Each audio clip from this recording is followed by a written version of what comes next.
फिर कभी एशिया के प्रदेशों में थाईलैंड में जाना हो रहा है या मलेशिया, इंडोनेशिया, ऐसी जगहों पर जहां जहां पर संयुक्त राष्ट्र के पटल है, जहां जहां पर संयुक्त राष्ट्र के संस्थानें हैं, तो वहां पर 50 देशों, लगभग एशिया में 39 देश हैं, लगभग 50 देशों की बातों को रखता हूं। और यकीन मानिए साथियों, हम तो सिर्फ भारत के आदिवासियों के बारे में सुनते हैं कि भारत के आदिवासियों का अधिकार नहीं मिल रहा है, भारत के आदिवासी लोग पिछड़े हैं, भारत के आदिवासी लोगों को पढ़ाई और शिक्षा और उपचार नहीं मिल रहे हैं। ये जो दशा है और ये जो दिशा है, ये लगभग सभी विश्व के देशों में है। अभी हाल में मैं इटली होकर के आया, रोम में था, और वहां पर हम लोगों ने एक अधिवेशन में भाग लिया। लगभग 7 दिन का अधिवेशन था और वो खाद्य प्रणाली को लेकर के था, खाने को लेकर के है।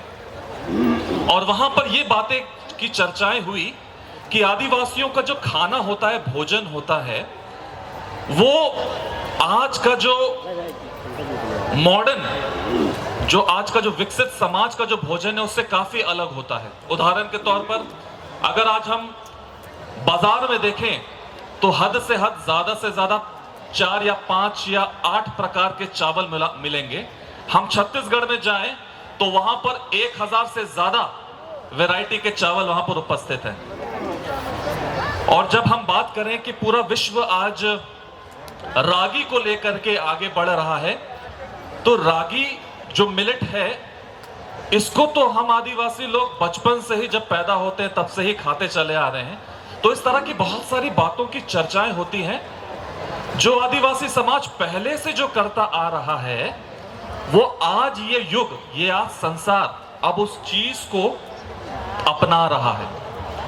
और संयुक्त राष्ट्र भी आज ये बोल रहा है, खुल करके ऐलान कर रहा है कि अगर पर्यावरण को बचाना है, अगर जीवन को बचाना है, अगर पृथ्वी को बचाना है, तो आदिवासी से सीखो।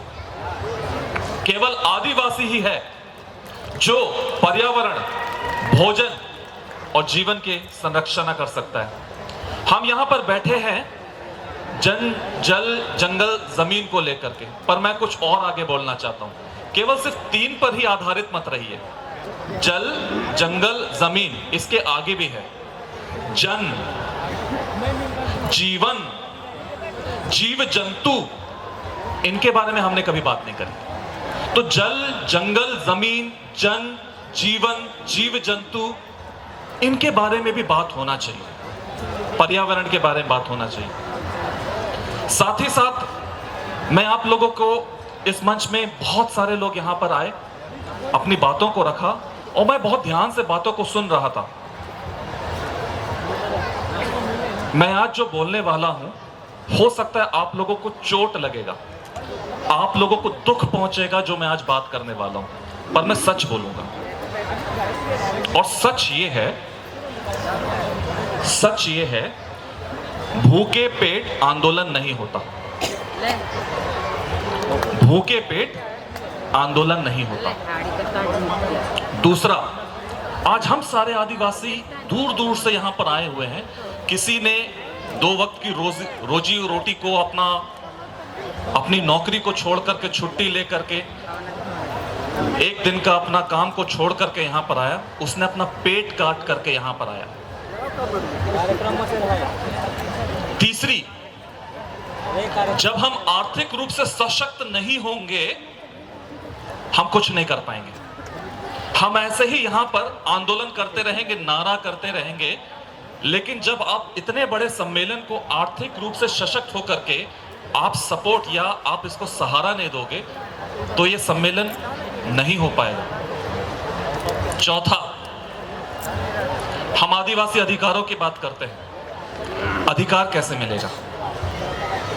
अधिकार इसलिए नहीं मिलेगा क्योंकि हम लोग पेशा कानून के ऊपर बात करते हैं, हम लोग संविधान के ऊपर बात करते हैं, और हम लोग बहुत सारी ऐसी बातें हैं जिसको बोलते लॉ के ऊपर, कानून के ऊपर बात करते हैं। ये जो समस्या है, ये समस्या कानूनी समस्या है, ये समस्या राजनीतिक समस्या है।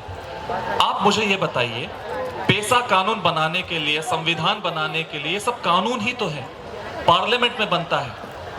हमारे अगर जनप्रतिनिधि उस कानून को बनाने के लिए सक्षम नहीं होंगे तो हमारे लिए वो कानून बनेगा ही नहीं।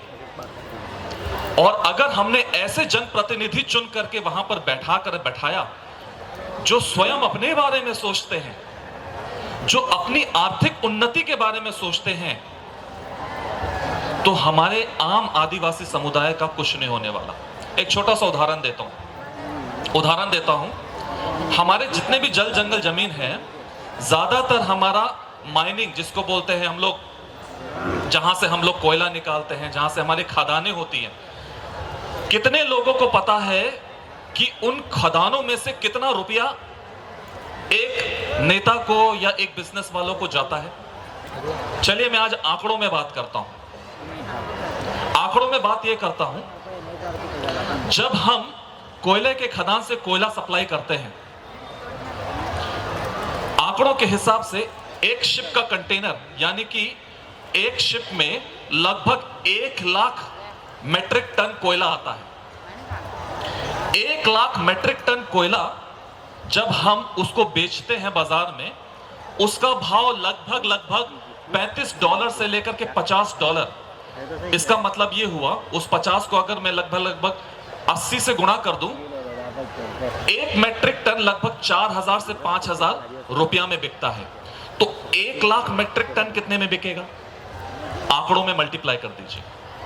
अब उसमें जो कमीशन मिलता है राजनेताओं को चाहे बिजनेस को, लगभग $5 प्रति मेट्रिक टन। तो 1 लाख मेट्रिक टन बिका तो $5 लाख उनको एक लगभग कमीशन आता है। $5 लाख का मतलब कितना होता है आप लोग को पता है? 4 करोड़। मैं ये सब क्यों बोल रहा हूं? क्योंकि मैं खुद व्यवसाय करवाता हूं, मुझे पता है उन गणितों के बारे में। आज हमारे आदिवासियों के जल जंगल जमीन पर कब्जा इसलिए हो रहा है क्योंकि आप लोगों को सशक्त नहीं बनाया गया है कि आर्थिक रूप से बिजनेस कैसे किया जाए। आप लोग को बिजनेस करना ही नहीं आता है। मैं शुक्रिया अदा करना चाहता हूं जितने भी आदिवासी लोग, जितने लोग यहां पर स्टॉल लगाए हुए हैं और कुछ ना कुछ बेच रहे हैं, किसी तरीके से वो कोशिश कर रहे हैं बिजनेस।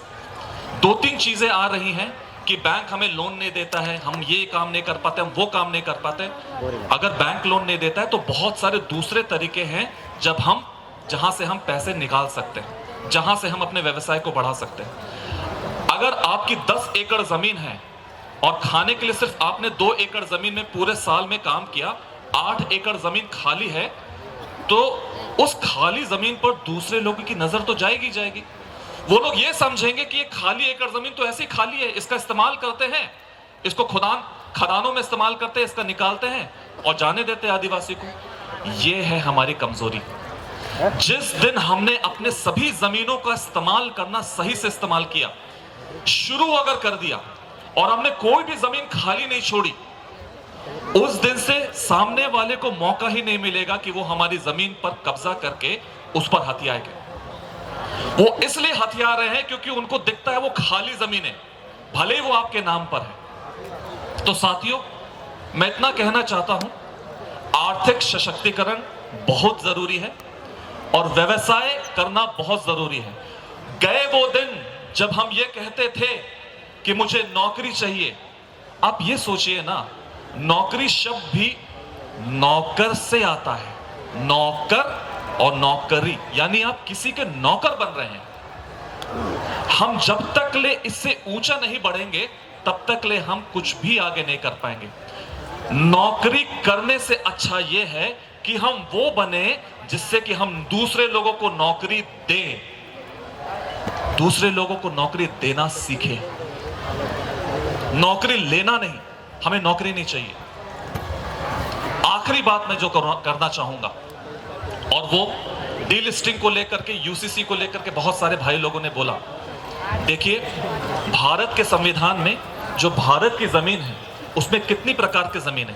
5वीं अनुसूची जमीन है, 6वीं अनुसूची जमीन है, जम्मू कश्मीर की जमीन है, हमारे और भी सामान्य जमीन है, अलग अलग प्रकार की जमीनें हैं और हर जमीनों के अलग अलग कानून हैं। यूसीसी मतलब यूनिफॉर्म सिविल कोड। हर जमीन के अपना अलग कानून है। 5वीं अनुसूची के अलग कानून है, 6वीं अनुसूची के अलग कानून है, बाकी जमीनों के अलग कानून है।